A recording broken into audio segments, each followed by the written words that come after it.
林婉儿的观点，叶晨深以为然。修道意图本就是一种个体资源消耗极大的模式，它是用最精华的灵气去无限强化个人实力，在宏观角度上看，本身就是一种极大的浪费。这种资源分配的高度集中，等于把一个能供几十亿人口可持续发展生存的星球全部榨干了，仅供几百万甚至更少的修道者使用。这种模式很难真正打造出真正的人类文明，只能是少数精英群体的狂欢。所以按照自己和林婉儿的推测，很可能在人类文明正式形成之前，就已经有一批星际殖民的修道者来到了这片土地。他们如过境的蝗虫，将地球的修炼资源消耗殆尽之后，便头也不回地离开了这里。建设在四方宝塔内的传送阵，说白了，就是他们从地球疯狂掠夺资源的通道。他们派出大量工蚁一般的修士，在整个地球范围内疯狂寻找修炼资源，把这里消耗成末法时代之后，便头也不回地离开这里，踏上下一段征程。想到这里，叶晨问林婉儿：“林小姐，你说他们会不会曾经与地球的猿人见过面？当猿人刚学会直立行走，刚懂得用石头作为工具的时候，他们就已经具备了星际移民的实力。两个物种在几十甚至上百万年前相遇，那个画面还真是有些奇幻色彩。”林婉儿点了点头，认真地说：“公子说的这种画面，很有可能真的在历史上发生过。”说罢，林婉儿看向叶晨，道：“而且奴家忽然想到另一个问题。”叶晨好奇地问：“什么问题？”林小姐请说。林婉儿边走边皱眉低语：“奴家在想，那些流传了几千年的神话和传说，会不会有些原本就是真实存在的？几乎每一个古老文明都有过一些奇特的记载，有的是使用壁画的形式，有的则是用象形文字，记载的内容大都是所谓的神迹。说不定他们在历史上也曾经与那些修道者重合过。”叶晨点点头，道：“有道理，甚至关于龙以及一些神兽的传说，也未必就只是古人的臆想。或许这种东西真的存在过，只不过他们是跟着那些修士来了，又跟着那些修士走了，所以后面就再也没人见到过，只留下了一些后人难辨真假的记载。”林婉儿微笑道：“公子，我们聊的这些内容要是公开出去，会不会彻底改变这个世界在几十亿人眼中的样子？”“一定会。”叶晨感叹，这里面有太多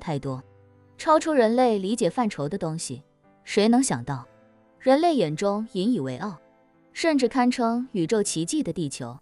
可能只是一颗被另一拨人糟蹋过后便肆意丢弃的废品。林婉儿也叹息道：“还有他们星际移民的方式，太难以想象了。难道只是靠传送阵就可以实现跨恒星系传送吗？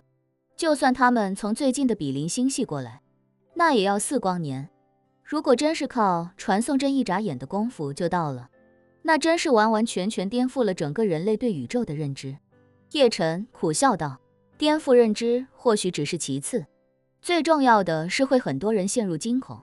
没有邻居的时候，每天都想找到一个邻居，可是当他们知道邻居有可能一眨眼的功夫就进到自家房间里，心情就完全不同了。”说罢，他又自嘲地说：“想想地球上这些土生土长的修士也确实可怜，基本上就是捡人家留下的一点破烂强行入道的，一个个还都妄图逆天改命，渡劫飞升，资源都被人掠夺干净了，留下来的残羹剩饭，怎么可能支撑谁修炼到那种程度？”林婉儿看出叶晨情绪多多少少有些失落，他知道那是一种信念的崩塌，亦或者说是青蛙跳出井外之后的茫然与恍惚。原本以为天就是井口那么大，虽然天大过自己，但也大得有限，毕竟天和自己的比例或许也就是100:1，再不济10000:1，可跳出来之后才知道，这种差距或许是1000000:1，就像是一座巨山与一粒尘埃的差距。于是他紧握着叶晨的手，岔开话题问他：“公子，你我现在应该怎么从蜀西去金陵？”咱们都没有随身带着身份证件，而且咱们的正常身份已经出境去了阿根廷。如果忽然身份信息在国内的交通系统内出现，会触发预警的。叶晨想了想，道：我让陈泽凯派专机过来吧，看看能不能在机场打通关系，直接登机。林婉儿摇头说道：公子，知道我们去南极的人，也一定知道我们不可能在这个季节忽然回国。聪明人知道前后，只要细想就知道一定是有蹊跷。这种事只有最信得过的人才能告知，其他人还是不要知会的好。叶晨赞同道：林小姐说的有道理。那以林小姐的意思呢？林婉儿微笑道：还是找老孙和老邱吧，他们都是我看着长大的，连我活了400年的秘密都知道。这点事儿，他们一来不会惊讶，二来也不会多想，三来更不会泄露。叶晨笑道：没错，这么看，他们确实是最可靠的人了。林婉儿大眼睛看着叶晨，认真道：在奴家眼里，这世界上最值得信任的，唯有公子，他们几个只能排在公子下面那一档。叶晨微笑点头，其实林婉儿在他心里也是一样。两人打定主意，林婉儿便给孙之栋打了一个电话。邱英山作为一名贡献很大的华侨，在金陵本地很有人脉和威严，但真要说全华夏范围，还是孙之栋更能吃得开。孙之栋听林婉儿说人在蜀西，几乎没有问任何问题，便立刻开始为两人做安排。他先是从距离蜀西最近的保密部门抽调专职人员，驱车前往鹤鸣山入口的小镇，同时在机场安排好了一架公务机。公务机的运营公司背景深厚，完全可以不通过任何机场安检和大数据，就把叶晨和林婉儿送到金陵。金陵那边，邱英山也已经做好准备，车直接开进机场，两人一落地就直接将他们带回紫金山庄。林婉儿安排好一切，两人便从鹤鸣山中一点点徒步出来。随着两人从深山不断走出，